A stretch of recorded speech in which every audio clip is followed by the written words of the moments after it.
మే 15, 2013లో జరిగిన CSK versus RR మ్యాచ్లో spot fixing జరిగింది అని మనందరికీ తెలుసు. అయితే అందులో ఆర్ఆర్కి చెందిన ముగ్గురు ప్లేయర్స్ శ్రీశాంత్, అజిత్ మరియు అంకిత్ని అరెస్ట్ చేశారు. అయితే పోలీసులకి వీళ్ళ ముగ్గురే ఎలా స్పాట్ ఫిక్సింగ్ చేశారో అనేది ఎలా తెలిసిందో ఇప్పుడు చూద్దాం.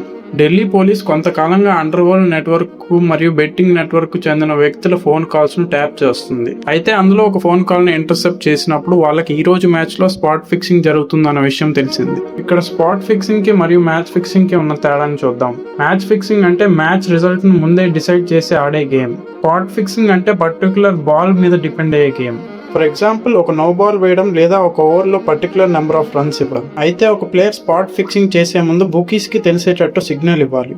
అయితే ఇలాంటి ఒక సిగ్నలే శ్రీశాంత్ ఒక నో బాల్ వేసే ముందు ఇచ్చాడు. అవును, అతను నో బాల్ వేసే ముందు తన టవల్ ని తన ప్యాంట్ కి టచ్ చేసుకొని వేశాడు. ఇదంతా గమనించిన పోలీసులు శ్రీశాంత్ రూమ్ లో రైడ్ చేశారు. అక్కడ వాళ్లకు క్యాష్ మరియు స్పాట్ ఫిక్సింగ్ ఇన్ఫర్మేషన్ ఉన్న డివైజులు కొన్ని దొరికాయి. దీంతో పోలీసులు ఫర్దర్ గా ఇన్వెస్టిగేషన్ చేస్తే సిఎస్కే కు చెందిన కొంతమంది అఫీషియల్స్ కూడా ఇందులో ఇన్వాల్వ్ అయ్యారని తెలిసింది. దీనిపై మీ ఒపీనియన్ ని కమెంట్ చేయండి. మీకు మా వీడియో నచ్చితే సబ్స్క్రైబ్ చేయండి.